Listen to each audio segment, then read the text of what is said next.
அந்த அண்ணா சொன்னாங்க அந்த ஆக்டர் விஜய் வந்து 300 கோடி விட்டுட்டு வராரு அப்படின்னு சொன்னாங்க. அதுக்காக சொன்னா அது அவரோட சேலரி அப்படின்னு, பர்சனல் சேலரி. இப்ப எல்லாம் ஃபர்ஸ்ட் ஓட்டு போடும்போது என்ன கேக்குறாங்கன்னா விஜய் முதல்ல என்ன பண்ணிருக்காரு அப்படின்னு கேக்குறாங்க.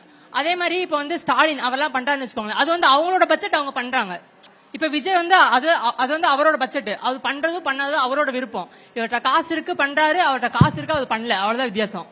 இப்ப என்னது அவர் ஆட்சி வராருன்னு வச்சுக்கோங்களேன், முன்னாடியில இருந்தே அவர் என்ன கொஞ்சம் கொஞ்சம் இல்ல அந்த சென்னையில வந்து வெள்ளம் வந்துச்சு உங்களுக்கு தெரியும் நினைக்கிறேன், அது கூட அவர் தான் பட்ஜெட் ஒதுக்கி தந்தாரு. அதுக்கப்புறம் ஒரு பொண்ணு வந்து டாக்டர் சீட் கிடைக்கலன்னு அனிதா அவங்களுக்கும் அவங்க வந்து 1 கோடி பட்ஜெட் கொடுத்தாங்க. 1 கோடி கொடுத்தாரா? ஆமா அப்படிதான் நியூஸ் சொன்னாங்க. எப்ப சொன்னாங்க கொடுத்தாங்க? பட் என்ன சார் தம்பி என்னமோ சொல்றாரு. சரி ஆனா ஹெல்ப் பண்ணாங்க. ஓகே என்ன சொல்றேன்னா அரசியலுக்கு வந்து அவங்க இது பண்ணிருக்காங்க, அவங்க எல்லாத்துக்கும் ஒரு சான்ஸ் இருக்கும். இப்ப என்ன சொல்றது, இவங்க சொன்னாங்க எக்ஸாம் வச்சுதான் ஒருத்தவங்களை இது பண்ணுமா அப்படின்னு. எக்ஸாம் மட்டும் நல்லா அவன் மனப்பாடம் பண்ணி எழுதினா மட்டும் அவன் பெரிய அறிவாளி கிடையாது. மனப்பாடம் பண்ணாமலும் அதை பத்தி கரெக்டா எழுதுறவனும் அவன் அறிவாளி தான். இப்ப என்ன சொல்றதுன்னா ஒருத்தர் வந்து எப்படி தேர்ந்தெடுக்கிறது அப்படிங்கறது வந்து நம்ம ஒப்பீனியன். நம்ம ஃபேமிலி சொல்லுவாங்க நீ டிஎம்கேக்கு ஓட் பண்ணு, ஏடிஎம்கேக்கு ஓட் பண்ணு.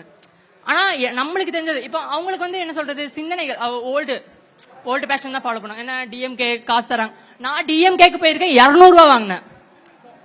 கேக்குதா?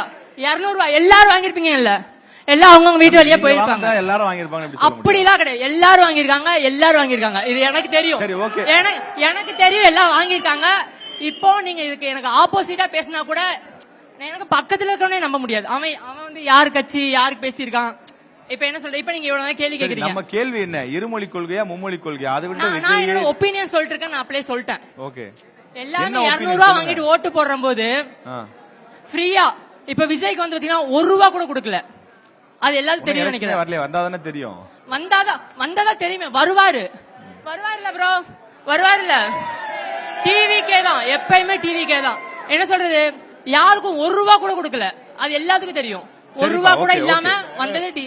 Okay okay okay okay. இப்ப இதுல என்ன அப்படின்னா, இப்ப தம்பி பேசும்போது நிறைய விஷயங்கள் சொன்னாரு. முன்னாடி வந்து தைரியமா வந்து பேசினாரு, வாழ்த்துக்கள், தப்பு இல்ல.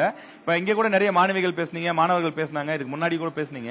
அதுல பேசுறதுல ஒரு சின்ன கருத்து என்ன அப்படின்னா, நம்ம பெரும்பாலும் சோசியல் மீடியாக்கள்ல வர்றதையோ வாட்ஸ்அப்ல வர்றதையோ, வாட்ஸ்அப் யூனிவர்சிட்டின்னு சொல்லுவாங்க, அந்த மாதிரி வாட்ஸ்அப்ல வர்றதையோ கண்மூடித்தனமா நம்பக்கூடிய நிறைய பேர் நம்மள நிறைய மனநிலை இருக்கு.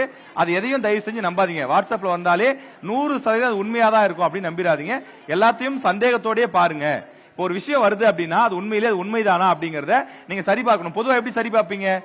சோசியல் மீடியால ஒரு விஷயம் வருது, இவர் இறந்துட்டாரு அப்படின்னு யாரோ ஒரு பிரபலத்தை பத்தி வருது, அது எப்படின்னு உண்மைன்னு தெரிஞ்சுப்பீங்க?